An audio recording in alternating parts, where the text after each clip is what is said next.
Germany surrendered 46 days after this night, not because of the million-man assault, the whole darkness, passing orders mouth-to-ear down lines that stretch back through closed farm roads and empty orchards. No engines, no artillery, no air cover rolling in ahead of them. Not a single shell has been fired to soften up the far bank. These men have been whispering for hours. 300 miles to the north, in a command post near Wiesbaden, Field Marshal Albert Kesselring is reviewing the latest intelligence reports. 59 years old, gray at the temples, with a reputation for staying calm in situations that would break other men. His staff calls him Smiling Albert. He has spent 18 months turning Italy into a grinding nightmare for the Allies, trading ground for time with a skill that military historians still study. Now he is 11 days into a new job, commander of Germany's entire Western Front, and he is looking at maps that tell him clearly and confidently where the next blow is coming from. The north. It is coming from the north. Every piece of intelligence says so. American and British radio traffic, aerial reconnaissance, agent reports, the movement of logistics convoys, the buildup of bridging equipment near Wesel, the smoke screens running along the northern Rhine since March 16th, massive curtains of chemical fog that the Allies have been pumping out for a week to hide preparations from German eyes. Everything points north. Kesselring has been doing this long enough to know that the Allies do not move 1 million men quietly, and they are not trying to. Whatever is coming at Wesel is coming with full weight, full preparation, full announcement. His defensive plans reflect this.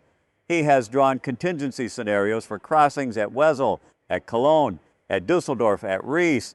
His best remaining forces are positioned accordingly. 150 miles south of Wesel, along a quiet stretch of river running past small wine towns and bare winter vineyards, Kesselring's maps show almost nothing. A few Volkssturm units, elderly men and factory workers, handed bolt-action rifles in the desperate autumn of 1944 and told to defend the fatherland. No meaningful artillery, no armor within rapid response distance, no prepared defensive positions worth the name. The town is called Oppenheim. It does not appear on Kesselring's priority list. It barely appears at all. He finishes his review, goes over the northern dispositions one more time, and is satisfied. Whatever the Allies are planning, he is as ready as a man with his resources can be.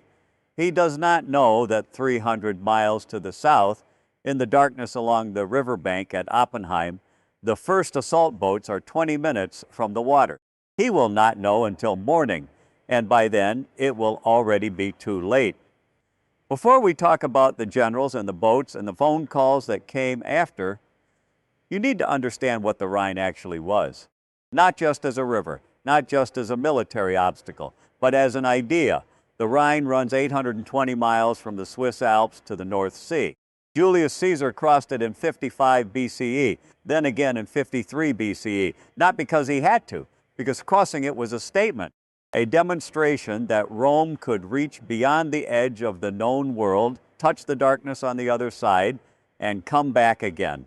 His engineers built a timber bridge across it in 10 days, and Caesar walked across, looked east at the Germanic forests, and walked back. Then he had the bridge torn down behind him. The crossing itself was the point. After Rome pulled back, the river became something different, something deeper. In the German imagination, the Rhine was not geography. It was identity. It was the homeland's western edge, the place where the nation began and the outside world ended. In 1840, a poet named Max Schneckenburger wrote a patriotic anthem about it, Die Wacht am Rhein, the Watch on the Rhine. German armies had been singing it ever since. The river wasn't water, it was mythology.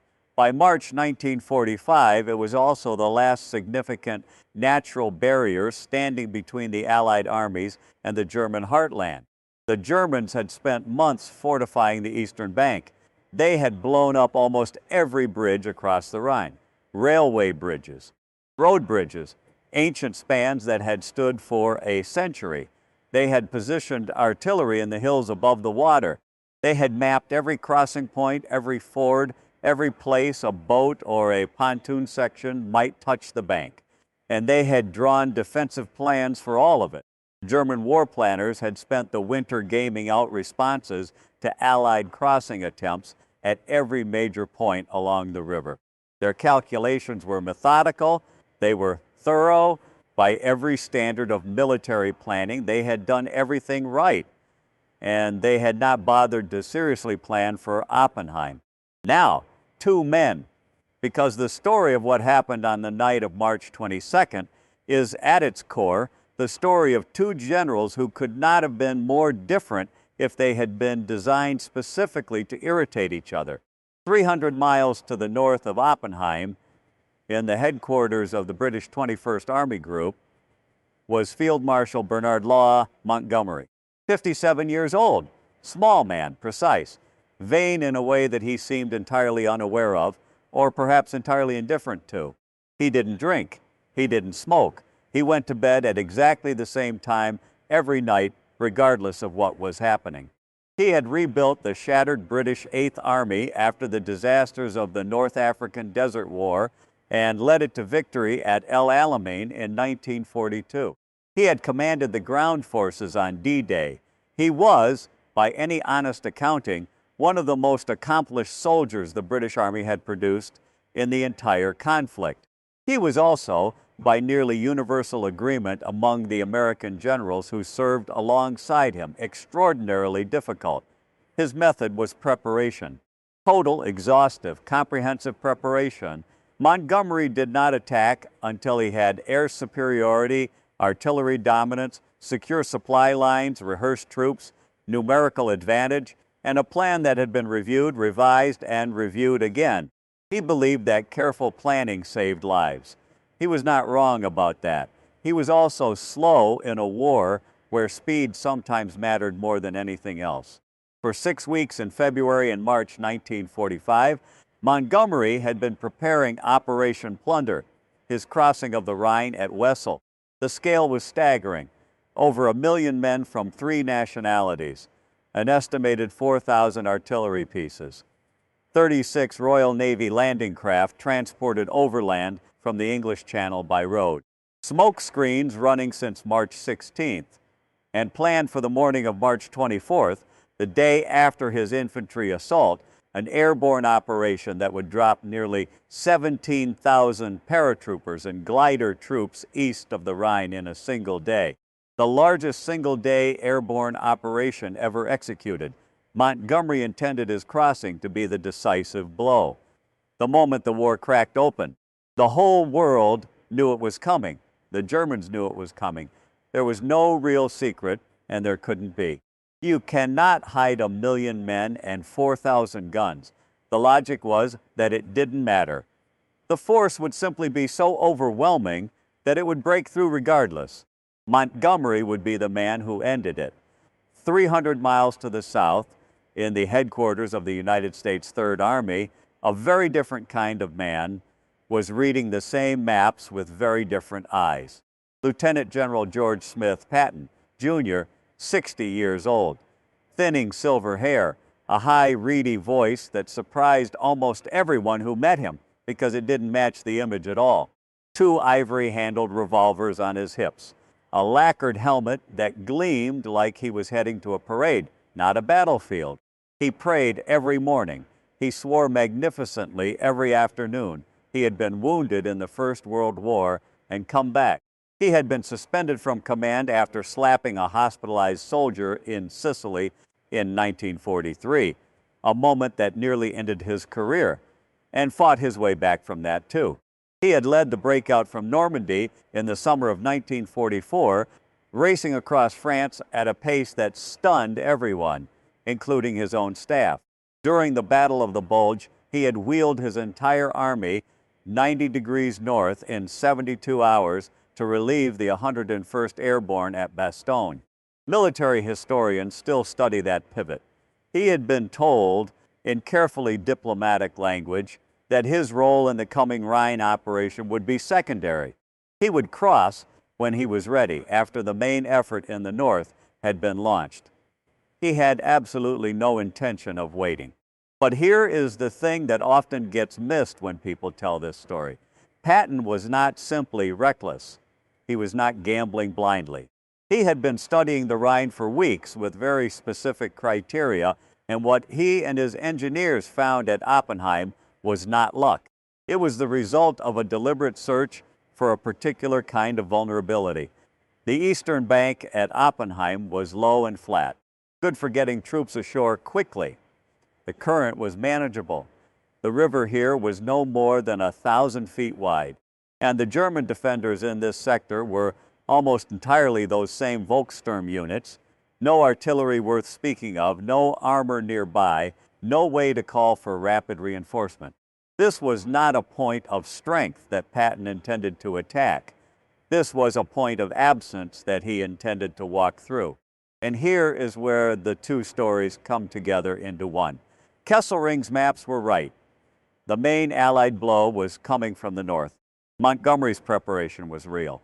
The threat at Wesel was genuine, and precisely because all of that was true, the German army had oriented itself northward, had positioned its remaining strength northward, had drawn its contingency plans northward, which meant that 300 miles to the south, along a stretch of river that nobody was watching, the boats were already in the water. The trap had been set for months. It just hadn't been triggered yet. In 20 minutes, that was going to change.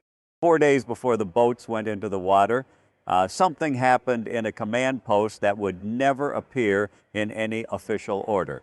Around March 19, 1945, General Omar Bradley sat down with Patton and gave him instructions that were carefully, deliberately imprecise. Bradley was 52 years old, a Missouri farmer's son with a mild face and a soft-spoken manner that people consistently underestimated. He did not look like a man with a fierce competitive streak. He was exactly that kind of man. The order Bradley conveyed was simple on its surface. Take the Rhine on the run. Cross at Mainz when the opportunity arises. Do not wait for permission you don't need. What Bradley did not say was equally important. He did not specify how much preparation was required. He did not define what opportunity meant. He did not establish a timeline that would require coordination with Montgomery's operation to the north. The language was loose in the specific places where loose language gives a commander room to act, and tight in the specific places where tightness provides cover afterward. Bradley then passed the same spirit down to General Manton Eddy, the commander of the 12th Corps. Eddy was the link in the chain that history usually skips over, but he mattered. He was the one who walked into the office of Major General S. Leroy Irwin and told him in plain language what Patton wanted. Irwin was 50 years old, a professional soldier with more than 20 river crossings behind him, from the Moselle to the Saar to the Sauer.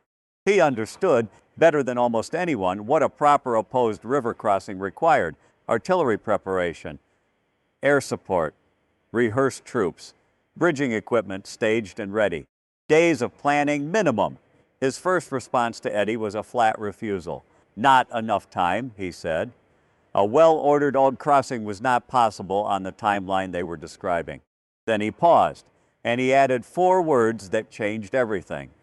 I can get some troops across. That was enough for Patton. Patton's diary for the days immediately preceding his operation is conspicuously, almost suspiciously, blank. A man who recorded his thoughts obsessively, who wrote detailed entries about meals and conversations and the weather, left almost nothing for those specific days. Historians have noted this. The most charitable interpretation is that he was simply busy. The less charitable interpretation is that there are things a general sometimes prefers not to commit to paper before an operation that has not yet received formal approval from above. Senior commanders in coalition warfare sometimes choose not to formally know things. It gives them useful distance. It gives everyone involved a degree of deniability that functions as a kind of professional insurance.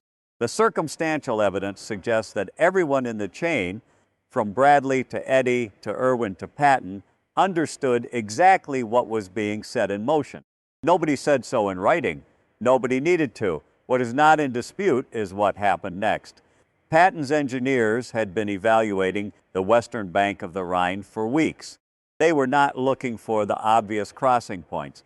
The obvious points were where the Germans were looking. They were looking for something specific: low eastern bank, manageable current, narrow enough to bridge quickly, and above all, absent from German priority defense lists. They found it at Oppenheim and the adjacent town of Nierstein, 12 miles south of Mainz. The Rhine here ran no more than 1,000 feet wide. The eastern bank was flat and low, and the German defenders in this sector were, as Patton's intelligence had confirmed, largely Volkssturm.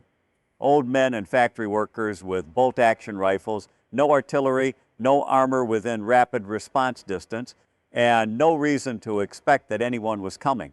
The deception machinery had been working alongside the reconnaissance. American radio traffic near the northern Rhine had been carefully managed to suggest a buildup for a crossing near Wessel. Logistics convoys had been routed in ways that implied preparation for a northern operation. Every fragment of intelligence the Germans could gather pointed in the same direction. South of Mainz, there was nothing to see. That was the point. On the afternoon of March 22nd, the assault boats began moving into position. This alone was a feat of concealment.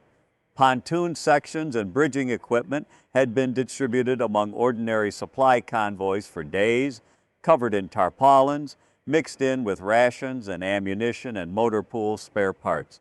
A German reconnaissance aircraft flying overhead would have seen nothing unusual, just the gray, endless stream of logistics traffic that followed every Allied army across Europe.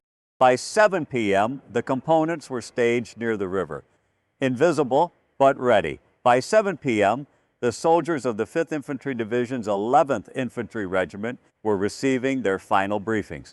The 5th Division was known as the Red Diamond Division. These were not green troops. They had crossed the Moselle, the Saar, and the Sauer. They understood exactly what it meant to get into a small boat and push off into a current while someone on the far bank might be about to start shooting. The instructions that evening were delivered in whispers. No fires, no talking above a murmur, no smoking. Assault boats would be carried to the riverbank by hand. Not driven, not towed. Carried. The engines would stay silent until the far bank was reached. The crossing would begin at 2200 hours, 10 o'clock at night. Also present on the western bank that evening, watching the preparations with the careful attention of a man who intended to write about this later, was Colonel Charles Codman, Patton's aide, 48 years old, a Boston Brahmin who had worked in the wine trade before the war and somehow ended up as the personal aide to the most theatrical general in the American Army. Codman had been with Patton through North Africa, through Sicily, through France. He kept notes, detailed notes, the kind notes that become history. He watched the men carry the boats toward the water that night. He would remember it for the rest of his life. At 2200 hours, the order went down the line, passed man to man, mouth to ear, moving through the darkness like wind moving through grass. There was no bugle, no artillery, no sound at all except the river. The boats slid into the current. The Rhine took the bow of each boat, tugged at it, swung it with the flow. The men compensated with their paddles, quiet strokes, keeping the noise below the sound of the water itself. They were halfway across before anyone on the eastern bank had any idea they were there. What they found when the boats scraped the eastern shore was almost impossible to believe. 7 men, 7 elderly German soldiers from the Volkssturm, huddled around a small fire, warming their hands. They looked up. The Americans were already out of the boats. There was no firefight. There was barely a moment. The men who had just crossed Hitler's sacred river, the river that Caesar had crossed to make a statement, the river that the German army had spent months fortifying and defending, looked at each other in the darkness and didn't say a word, because there was nothing to say. By 2 a.m. on the morning of March 23rd, the entire 11th Infantry Regiment was on the eastern bank. The 10th Infantry Regiment followed. By 6 a.m., 6 full battalions of American soldiers stood on German soil east of the Rhine, dug in and listening for a counterattack. It did not come.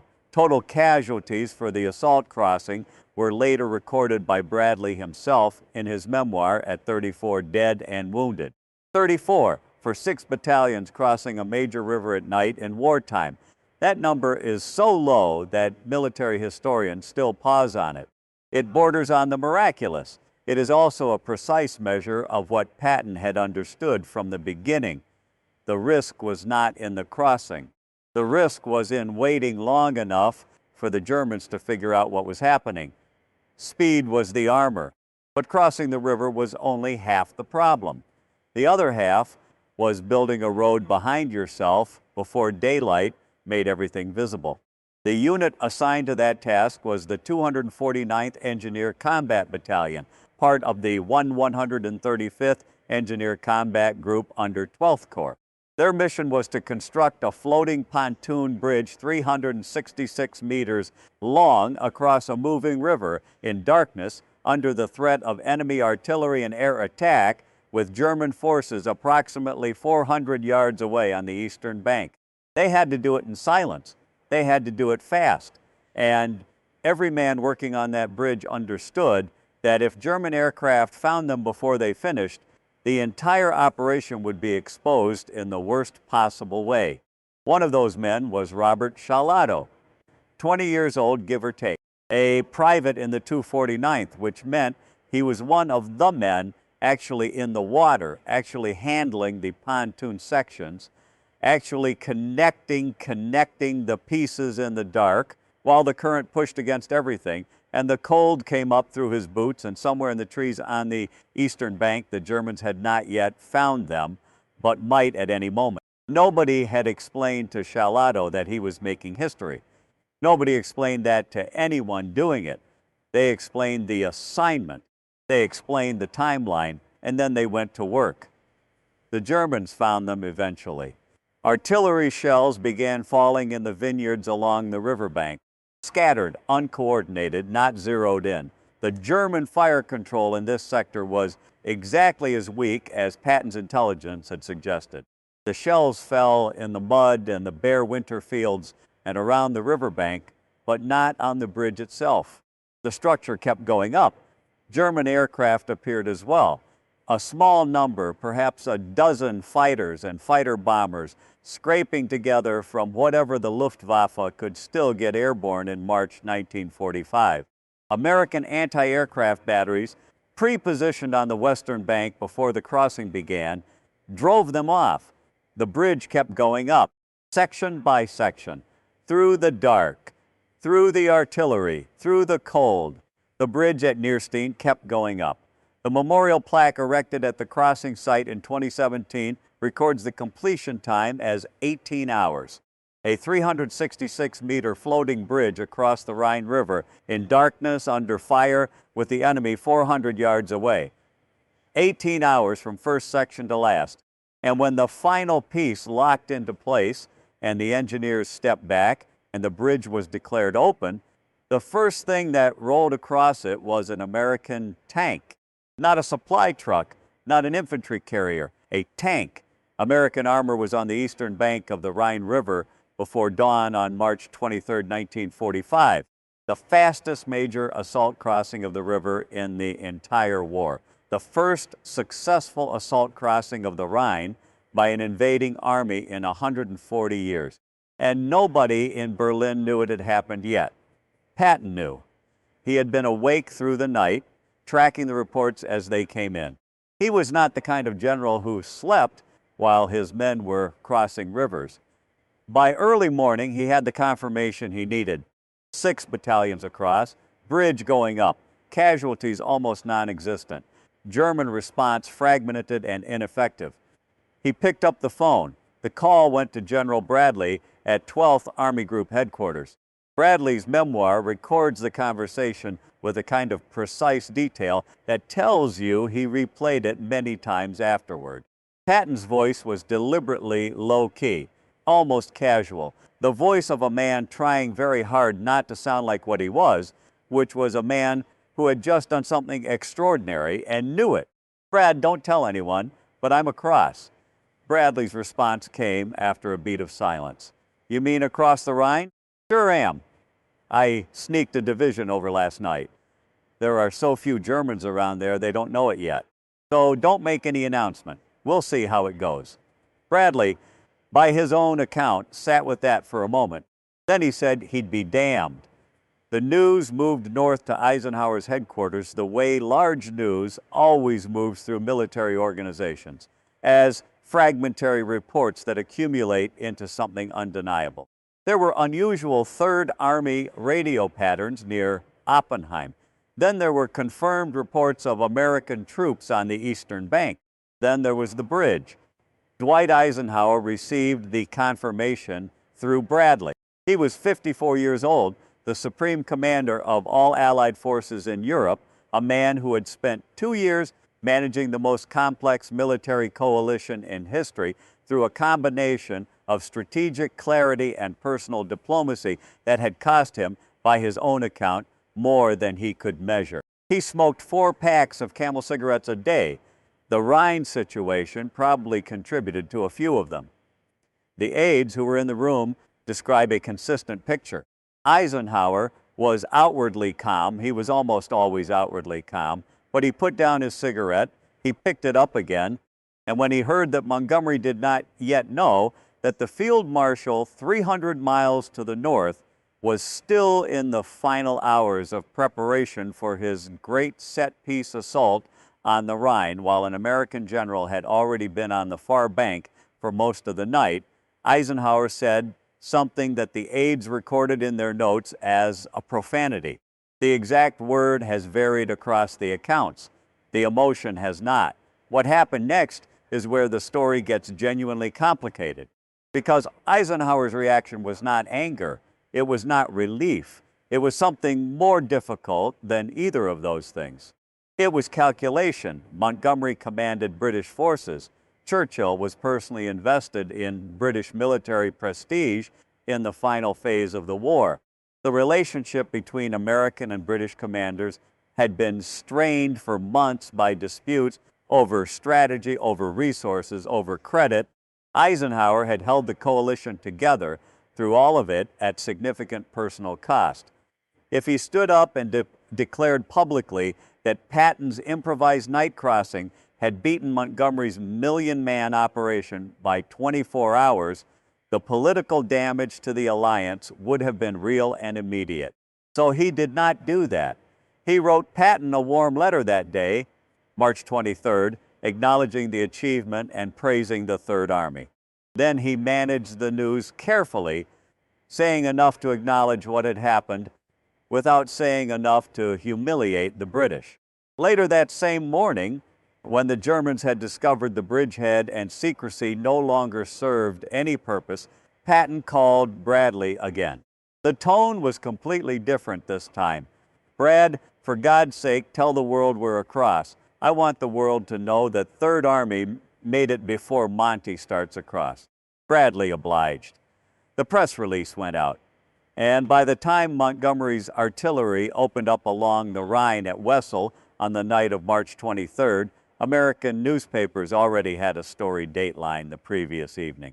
That evening, March 23rd, the night Montgomery had planned as his defining moment, at 9 p.m., approximately 4,000 Allied artillery pieces opened fire along a 40-kilometer front itself in a bombardment that shook the ground for miles in every direction. 4 hours of continuous fire, one of the most concentrated artillery preparations since the First World War. Then the infantry crossed. Then on the morning of March 24th came Operation Varsity. Nearly 17,000 paratroopers and glider troops from the British 6th Airborne Division and the American 17th Airborne Division descended east of the Rhine in a single morning. The largest single-day airborne operation in history, Winston Churchill stood on the western bank and watched it happen. Operation Plunder succeeded. By every military standard, it achieved its objectives. The German defenders at Wesel were overwhelmed. The crossings at Ries and south of the Lippe River went largely according to plan. It also cost 6,781 Allied casualties. On March 24th alone, 1,111 soldiers were killed, the worst single day for Allied airborne troops in the entire war. And by the time the first British boot touched the eastern bank at Wesel, American tanks had been rolling across the Rhine at Nierstein for more than 24 hours. The contrast was not subtle. It was not accidental. Patton had crossed with minimal preparation against a depleted sector, accepted risk in exchange for speed, and suffered 34 casualties in the initial assault. Montgomery had crossed after weeks of exhaustive planning against organized resistance and suffered nearly 200 times that number. Both crossings succeeded. That point matters and should not be lost. Montgomery faced the German 1st Parachute Army in the north. Patton faced Volkssturm in the south. The situations were not identical, and the casualties reflect that difference as much as they reflect any difference in method. But in the war of headlines, there was only one story, and Patton had written it the night before. Somewhere in a headquarters 300 miles to the north, Field Marshal Bernard Montgomery was learning for the first time that an American general had already crossed the Rhine. The fury, by all accounts, was contained. Montgomery was not a man who threw things or raised his voice. He was the kind of man who went very quiet and very still, and that stillness was worse than shouting. He said very little. He had a crossing to finish. He had an operation to execute. He turned back to his operation, but he did not forget. And 300 miles to the south, as the sun came up on March 23, 1945, and American tanks rolled east across a pontoon bridge that 18 hours ago had been a pile of equipment in the back of supply trucks. George Patton was already thinking about what came next. He was not finished with the Rhine yet. He had one more thing he wanted to do there. Field Marshal Albert Kesselring received the reports sometime in the early hours of March 23rd, and for a man known for his composure, the news required a moment. Oppenheim, not Wesel, not Cologne, not any of the points his staff had spent weeks gaming out. A wine town 12 miles south of Mainz that barely appeared on the priority defense list. American infantry on the eastern bank, a pontoon bridge going up, and the number of German forces available to respond, he already knew this number, had known it since he took command 11 days ago, was almost nothing. He called for his situation maps. His staff laid them out. The picture was the same picture it had been the night before, only now it had a wound in it, a hole opening in the center of the German line where the Americans were already dug in and reinforcing by the hour. Kesselring was a professional. He did not panic. He did what a professional does when the situation is bad, which is assess it clearly and find what options remain. The options were these. Remnants of the 11th Panzer Division were located roughly 30 miles from the bridgehead. Approximately 60 tanks operating on limited fuel with ammunition sufficient for perhaps 1 or 2 serious engagements. 18 artillery pieces of mixed calibers, no unified fire control, no ability to coordinate their fires effectively. Air support from the Luftwaffe, which by March 1945 meant whatever could still get airborne. A dozen or so fighters and fighter bombers running on rationed fuel with pilots who were good but flying obsolete aircraft against an enemy that owned the sky. Against those 60 tanks and those 18 guns, the Americans had, as of that morning, 6 full battalions across the river and reinforcing steadily. They had over 100 artillery pieces between division and corps artillery, with air observation. They had P-47 Thunderbolts on call, the most effective ground attack aircraft of the war, heavy and fast and armed with rockets and 500-pound bombs. The mathematics were not complicated. To destroy a defended bridgehead by counterattack requires roughly 3-to-1 superiority in force. Kesselring had the opposite. He had perhaps a tenth of what he needed. He ordered the attack anyway, because that is what soldiers do when there is nothing left to do but attack. The German armor rolled toward the American lines sometime in the late morning of March 23rd. The thunderbolts found them before they reached their assault positions. American artillery, directed by spotter aircraft circling above the column, opened fire. The German tanks did not have the fuel to maneuver. They did not have the air cover to suppress the artillery.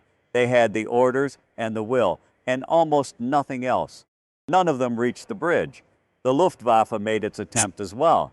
The aircraft came in low and fast, and the American anti-aircraft batteries on both banks of the Rhine, positioned before the crossing began, opened up. The German pilots were not cowards. They pressed their attacks. They were driven off. The bridge at Nierstein stood intact. Kesselring sent a message to Hitler. He recommended withdrawal to prepared positions east of the Rhine, consolidation of remaining forces, a shorter, more defensible line. Hitler's response arrived in 4 words: to hold at all costs. Kesselring looked at the message. He looked at his maps. He knew with the clarity that comes to professional soldiers in moments of complete honesty that there was nothing left to hold with. The order was not a strategy. It was not even a decision. It was a refusal to accept what was already true. He filed the message and went back to his maps. By March 26th, 18,000 American soldiers had crossed the Rhine at Oppenheim and Nierstein. Not a division. 18,000 men with their weapons and their vehicles and their artillery, all of it rolling across a bridge that Robert Shalato and his fellow engineers had built in a single night while German shells fell in the vineyards around them. By March 28th, the bridgehead was 30 miles deep. By March 29th, Patton's Third Army had taken Frankfurt. Those words deserve a moment of stillness. Frankfurt, one of the great cities of Germany, a city of banks and cathedrals, and 600 years of history, taken on March 29th. 1 week after the boats went silently into the water at Oppenheim. Nuremberg fell in early April, Bavaria by mid-April. The drive from the Rhine to the Austrian border took fewer than 4 weeks. Patton's army covered in 28 days what the entire Allied force had taken 8 months to achieve. The grinding, costly, brutal 8 months from the beaches of Normandy through the hedgerows and the Siegfried Line and the Hurtgen Forest and the frozen hell of the Bulge. 8 months to reach the Rhine. And then 4 weeks to cross Germany and end it. Germany surrendered on May 7, 1945, 46 days after the boats went into the water. The thing that nobody wanted to say publicly, but that everyone understood privately, was that the night at Oppenheim had changed the rhythm of the entire war. Not because Patton was a greater general than Montgomery, not because audacity is always superior to preparation, but because the German army's western defenses by March 1945 were hollow in the middle. And Patton was the first one to find the hollow and walk through it. Before all of that, before Frankfurt and Nuremberg and the Austrian border. 2 days after the crossing on March 24th, Patton arrived at the pontoon bridge at Oppenheim.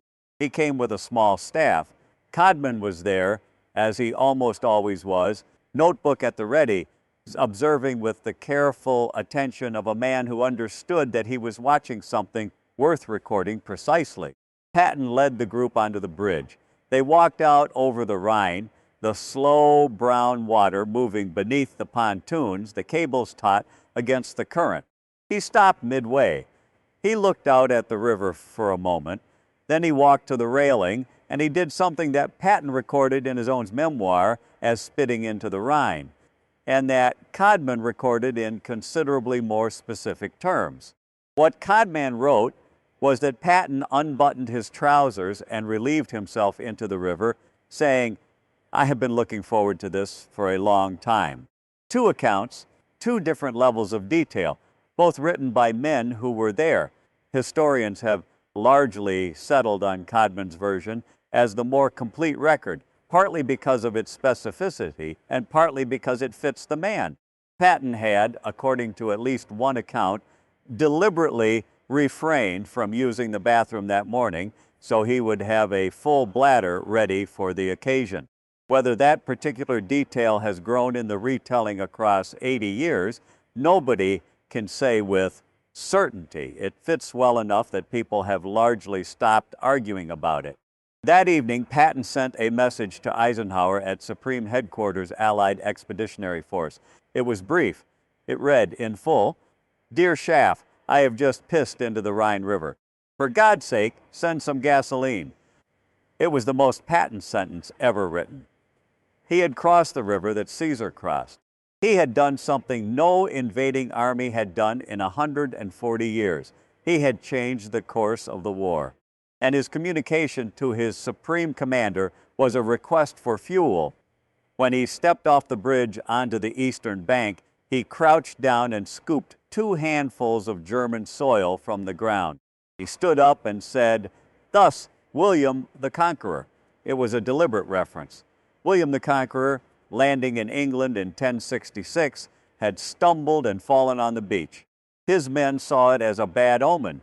William reached down, grabbed 2 fistfuls of English soil, and said, "I have taken England with both hands." He turned to fall into a declaration of possession. Patton had studied military history his entire life.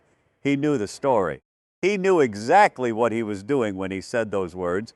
He was writing himself into the same sentence as Caesar and Napoleon and William, the men who had crossed great rivers and claimed great things, and he was doing it with German soil in his hands on the eastern bank of the Rhine.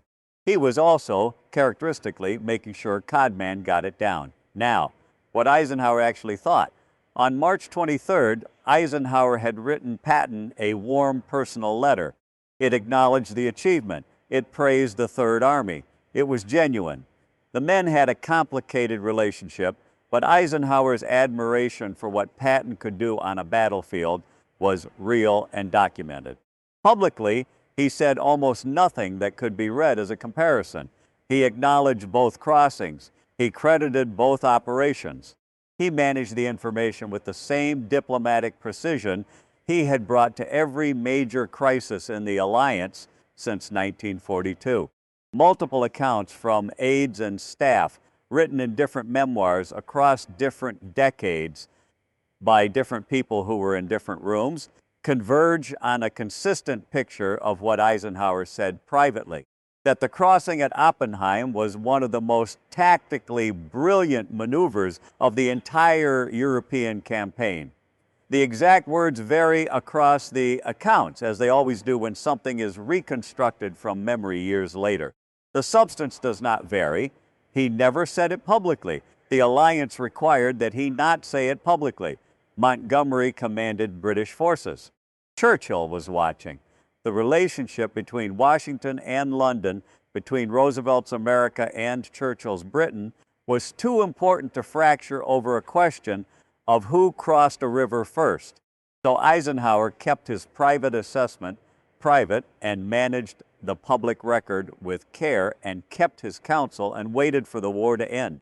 In his memoir, Crusade in Europe, published in 1948, he acknowledged both crossings as necessary. He drew no public comparison. He offered no verdict on which approach had been superior. He was, to the end, a coalition commander first. Bernard Montgomery lived until 1976. He carried his resentment for 30 years with the same discipline he brought to everything else. His memoirs devoted substantial space to Operation Plunder. The crossing at Oppenheim appeared in a single sentence. He described it as a crossing of minor tactical significance. Military historians have disagreed with that characterization ever since. They are still disagreeing with it. But here is the twist that the dramatic version of this story almost always leaves out. Patton won the battle, completely and without question, but there was a larger game being played, and Patton did not get to set the rules of it. In February 1945, 6 weeks before the boats went into the water at Oppenheim, the leaders of the Allied powers had met at Yalta. Roosevelt, Churchill, Stalin, they had drawn lines on maps. They had decided in broad terms which armies would occupy which parts of a defeated Germany. Berlin had been placed within what would become the Soviet zone. In April 1945, as Patton's Third Army raced east and the German front collapsed around them, Eisenhower issued the order that Patton would never stop arguing about for the rest of his life. Stop at the Elbe River. Do not advance on Berlin. The Soviet army would take the German capital. Patton believed, without reservation, that he could have gotten there first.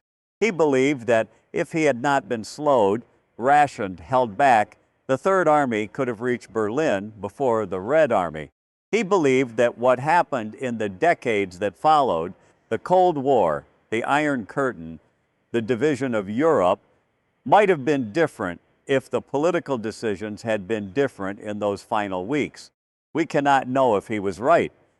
That is not a question history can answer, because history only records what happened, not what might have happened if different men had made different choices in different rooms. But the question itself is real, and it matters.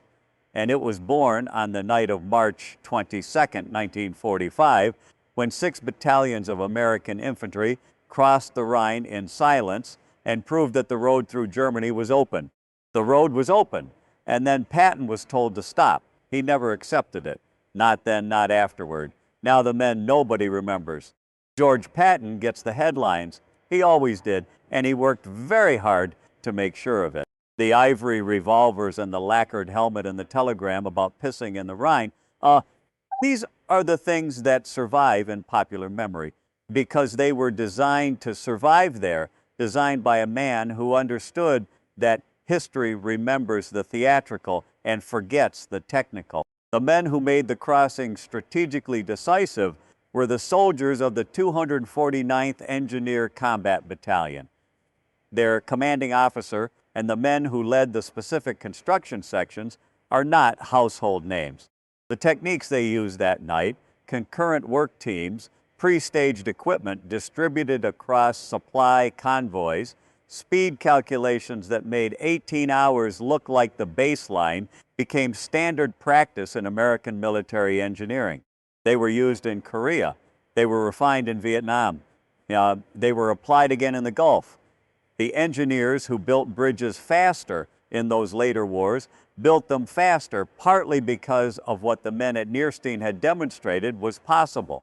The 249th built their bridge and went home and mostly did not talk about it at dinner tables 30 years later. That is how most of this kind of history works. The generals write the memoirs. The sergeants and the engineers build the bridges and cross the rivers and carry the real weight, and the weight mostly stays with them. In 2017, a memorial was dedicated at Nierstein at the exact spot where the first American boat touched the eastern bank of the Rhine on the night of March 22, 1945. Granite and bronze. German flags flanking the plaque on both sides. Robert Shalata was there, the last surviving veteran of the crossing. The private who had stood in the cold water of the Rhine in the middle of the night, handling pontoon sections under artillery fire with the enemy 400 yards away, building the bridge that the tanks would roll across at dawn. He was in his 90s by then. He stood at the memorial and looked at the river and said that it was a race against dawn and against discovery in equal measure, and that every section of that bridge was laid with the knowledge that if the Germans found them before they finished, everything would be exposed. He had never been famous. He had never expected to be. He had done his job on the night he was asked to do it and come home and lived his life. And now he was standing at the place where it happened, at the age where most of the men who were there with him were already gone. Helen Patton was at the ceremony, the general's granddaughter. She stood beside Catherine Rommel, the granddaughter of Field Marshal Erwin Rommel. Two women from opposite sides of the war, standing together at the place where one of its decisive moments had unfolded on a quiet afternoon in the German wine country, with the Rhine moving slowly past them in the September light. The plaque reads in part, This remarkable engineering accomplishment undoubtedly contributed to the shortening of the war, thus saving countless lives on both sides of the conflict.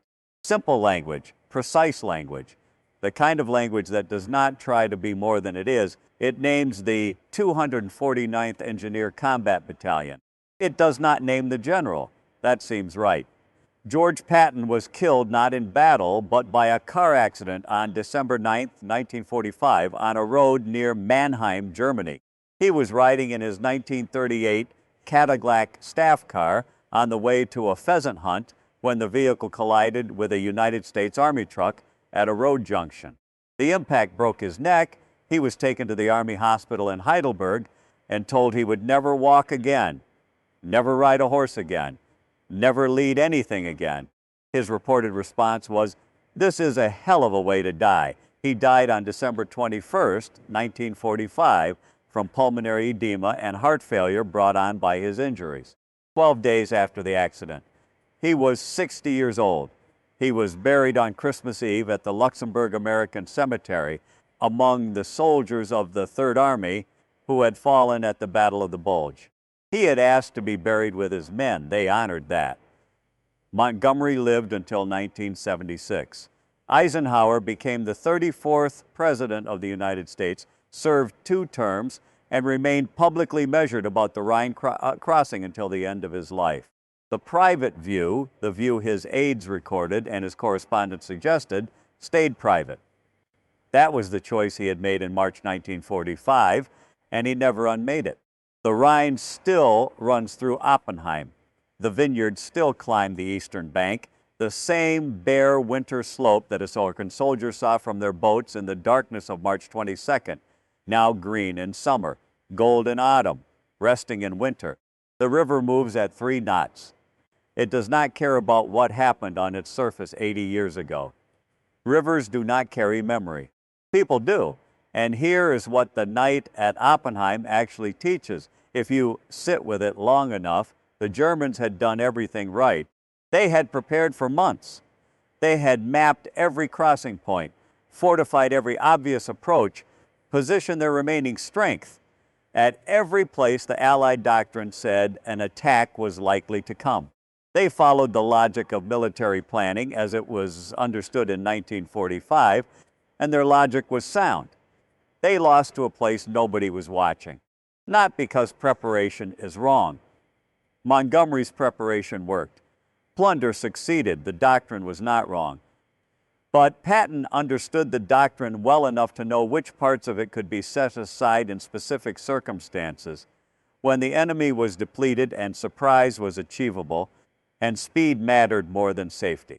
He did not ignore the rules. He understood them deeply enough to know when the rules themselves had become the obstacle. That lesson is older than the Rhine. It is as old as Caesar building his bridge in 10 days and then tearing it down because the crossing was the point. It is as old as William reaching down for 2 fistfuls of English soil and turning a stumble into a statement.